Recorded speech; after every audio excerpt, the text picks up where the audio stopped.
শুরু করে যারা নেতৃত্ব দেই এবং আমাদের সাধারণ ঘরের মহাপুর থেকে শুরু করে ছাত্র সমাজ থেকে শুরু করে আমাদের অভিভাবক যারা আমাদের মাথায় হাত ছায়া দিয়ে রাখে সেই অভিভাবকদের মধ্যে যারা বয়স সবাই জানেন এবং সবাই দেখেছেন, সবাই শুনেছেন। তো আজকে কাণ্ডের মধ্যে নারকীয় ঘটনা যখন ঘটল তখন আমরা সবাই বাকরুদ্ধ হয়ে গেলাম। আমাদের নেত্রী জননেত্রী মমতা বন্দ্যোপাধ্যায় এবং রাজ্যের প্রশাসন, পুলিশ প্রশাসন থেকে শুরু করে সবাই রাতারাতি অ্যাকশন শুরু করে দিলেন এবং 2-3 ঘন্টার মধ্যে মেন যে কালপিট তাকে অ্যারেস্ট করলেন এবং তাকে পুলিশ হেফাজতে নিয়ে নিলেন। তদন্ত প্রক্রিয়া ঠিকঠাকই চলতে লাগলো এবং আমাদের নেত্রী ঘোষণা করলেন কি যে মৃতার পরিবার যদি চায় তাহলে যে কোনো সংস্থা দিয়ে সিবিআই থেকে শুরু করে যে কোনো সংস্থা দিয়ে আপনারা তদন্ত করানোর আবেদন করলে আমরা সেই প্রস্তাবে রাজি আছি। তো 3 দিনের পরপরই আমরা যাকে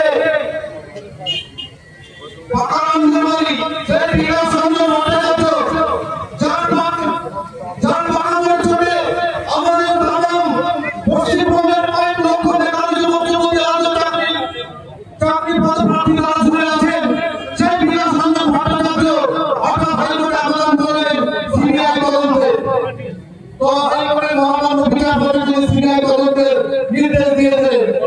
আজকে 18টা দিন পার হয়ে গেল, কলকাতা পুলিশে একজন অ্যারেস্ট করেছিল, তারপরে গতিপ্রকৃতি কি, তারপরে তদন্ত প্রক্রিয়া আন্দোলন চললো, একজন আসামি একাধিক আসামি তাদের কি কেটে গ্রেফতার আমরা আজ পর্যন্ত কিছু জানতে পারলাম না। আমরা পুরো অন্ধকারে, আমরা পুরো মানে তার তদন্ত প্রক্রিয়া দিয়ে আমরা কিছু জানতে পারলাম না।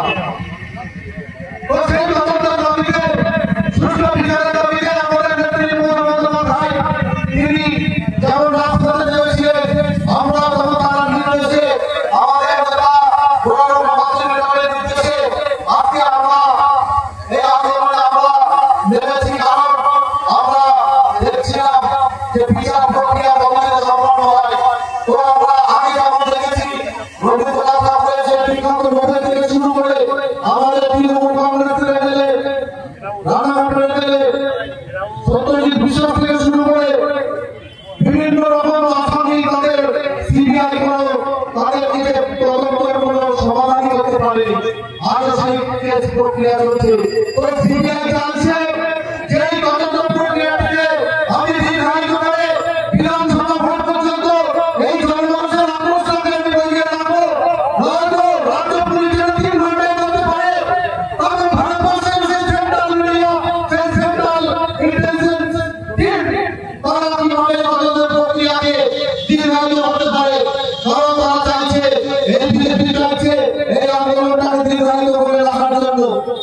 তাই আমরা বলবো আমাদের একটাই স্লোগান হওয়া উচিত, জাস্টিস ফর আর্টিকেল, সিবিআই কে চেপে হোক।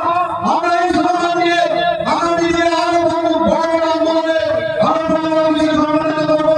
আমাদের ইন্দ্রনাথ নেত্রীর নির্দেশে যেভাবে আমাদের যেভাবে পাবে নামে হয়, কারণ আমাদের সৈনিক, আমরা লড়তে জানি, আমরা করতে জানি এবং আমরা দৃঢ় বিশ্বাস আমরা এই আন্দোলনের নেতৃত্ব দিয়ে আমরা এই বিজয়ে সঠিক কালপিটকে তাকে খুঁজে বার করতে পারবো। এই আশা রেখে সকলকে এই বিচার প্রক্রিয়া সামিল হওয়ার জন্য সোশ্যাল মিডিয়া আপনারা বেশি বেশি করে পোস্ট করুন, জাস্টিস ফর আর্টিকেল, সিবিআইকে চেপে হোক। এই আশা রেখে সবাইকে আমার পক্ষ থেকে কাটিয়ার ব্লক কর্মীরা সবার তৃণমূল কংগ্রেসের পক্ষ থেকে সংগ্রামী অভিনন্দন জানিয়ে আমার বক্তব্য শেষ করলাম। জয় বাংলা।